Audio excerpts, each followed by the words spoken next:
अगर आप भी काम में बार बार रुकावटें महसूस कर रहे हैं या फिर कोई नया या महत्वपूर्ण काम करना चाहते हैं तो किस भगवान की मूर्ति पर आपको कैसे जल चढ़ाना है, आइए जान लेते हैं।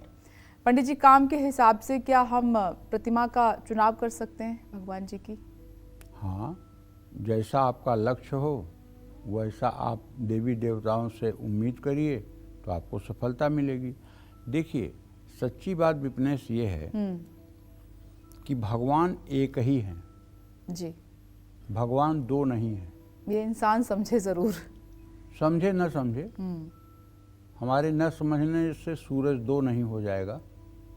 जैसे 1,00,000 घड़ों में एक ही सूर्य का 1,00,000 प्रतिबिंब दिखाई देता है, उसी तरह से एक ही परमपिता परमेश्वर के ये 33 कोटि देवी देवता जो है ये स्वरूप हैं। वही कृष्ण काली हैं, वही कृष्ण राम हैं, वही शिव राम हैं, वही राम शिव हैं। यहाँ तक तुम्हें बताऊं, पद्म पुराण के पाताल खंड की एक कथा है।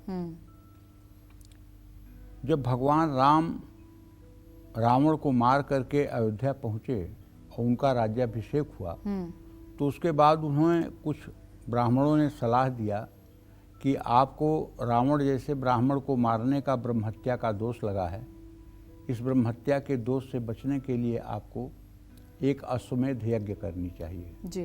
तो भगवान ने अश्वमेध यज्ञ शुरू किया और अश्वमेध यज्ञ में घोड़ा छोड़ा जाता है और घोड़े को अगर कोई पकड़ लेता है तो उसके साथ युद्ध होता है और युद्ध में उसे जीतना पड़ता है। तो घोड़ा राम जी का छूटा और घोड़ा दक्षिण भारत की तरफ गया। वहाँ वीरमणि नाम का एक राजा था, उसने घोड़े को बांध लिया जी। प्रभु श्री राम ने शत्रुघ्न को सेना लेकर के वीरमणि के साथ युद्ध करने के लिए भेजा। शत्रुघ्न ने देखते ही देखते वीरमणि की सारी सेनाओं का जो है संहार कर दिया और वीरमणि का संहार होता देख भगवान शिव आ गए और भगवान शिव स्वयं आकर के मोर्चा संभाल लिए।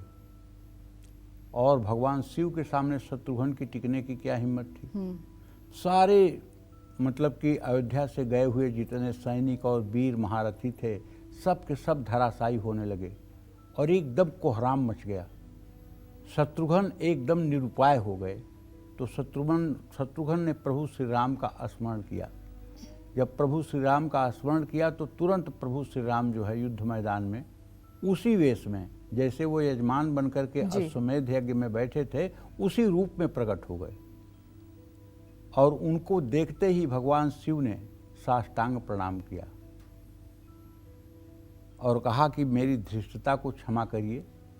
ये राजा वीरमणि पूर्व जन्म में उज्जैन में एक बहुत बड़ा तपस्वी साधक था और मैंने इसको वरदान दिया था कि जब तुम्हारा युद्ध अश्वमेध यज्ञ में शत्रुघ्न से होगा तो मैं तुम्हारी मदद करने आऊँगा और मैं तुम्हारी मदद तब तक करूँगा, तुम्हारे लिए युद्ध तब तक करूँगा जब तक हमारे इष्टदेव प्रभु श्री राम स्वयं युद्ध में नहीं आ जाएंगे। उनके आते ही मैं युद्ध से विरत हो जाऊँगा। तो आप प्रभु मेरे इस धृष्टता के लिए क्षमा करें। तो भगवान राम ने कहा कि जो आप में और मुझ में अंतर समझता है वह महापापी है। मेरे हृदय में आप हैं, आपके हृदय में मैं हूँ, ऐसा भगवान शिव भी कहते हैं। ये पद्म पुराण में पाताल खंड की कथा है, मेरी काल्पनिक बात नहीं है जी। राम में ही शिव हैं, शिव में ही राम हैं। रामचरितमानस में भी गोस्वामी तुलसीदास जी ने कहा है कि शिव द्रोही मम दास कहावा, सोनर सपने हूँ मोहि न भावा। मतलब शिव का द्रोह करने वाला कभी राम का भक्त नहीं हो सकता और राम से द्रोह करने वाला कभी शिव का भक्त नहीं हो सकता। तो राम और शिव एक ही हैं। अब भिन्न भिन्न देवी देवताओं का जैसा आपने प्रश्न किया कि उसके लिए तो वही भगवान हमारे हर रूपों में विराजमान हो जाते हैं। वही हनुमान बन जाते हैं, वही दुर्गा बन जाते हैं, वही काली बन जाते हैं, वही कृष्ण बन जाते हैं, वही राधा बन जाते हैं, वही सीता बन जाते हैं, वही तारा बन जाते हैं, वही त्रिपुर सुंदरी बन जाते हैं, वही छिन्नमस्ता बन जाते हैं, वही बगलामुखी बन जाते हैं, वही भैरव बन जाते हैं। मतलब मत्तम परतरम नान्यत यत् किंचित धनंजय मेरे अलावा इस संपूर्ण चराचर जगत में और कुछ भी नहीं है। जो कुछ इस चराचर जगत में दिखाई दे रहा है वो मेरा ही स्वरूप है, मेरा ही अंश है। इस भाव से अलग अलग लोगों की प्रीति अलग अलग, जैसे आप हैं तो आप किसी की बेटी हैं, किसी की अब माँ भी हैं, किसी की बहन भी हैं, किसी की पत्नी हैं, किसी की मौसी होंगी, किसी की बुआ होंगी और कल किसी की दादी बनेंगी। लेकिन आप अकेली हैं और आपके साथ इतने विशेषण जुटे हुए हैं। इसी तरह से भगवान भी एक ही है, वो नाना रूपों में भाषित हो रहा है। कोई उसे किसी रूप में पूज रहा है, कोई किसी रूप में पूज रहा है, कोई किसी रूप में पूज रहा है। तो जो जिस रूप में पूज रहा है उसको उसका फल मिल रहा है। बिल्कुल।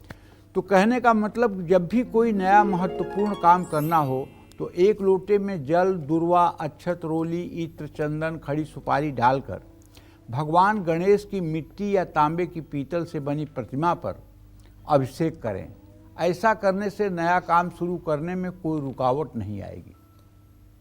जो भी काम करेंगे उसमें अच्छा परिणाम आएगा। और एक बात तो जान लीजिए कि चाहे छोटे से छोटे कार्य का आपको शुभारंभ करना हो, अगर आप भगवान गणेश को अपने हृदय में ध्यान करके और कार्य का शुभारंभ करें तो भगवान गणेश विघ्न विनायक हैं। इसीलिए कहा गया है कलौ चंडी विनायकौ। कलयुग में चंडी और विनायक भगवान गणेश की पूजा करने से सब प्रकार के विघ्न और उत्पातों का समाधान होता है। जय मां विंध्यवासिनी।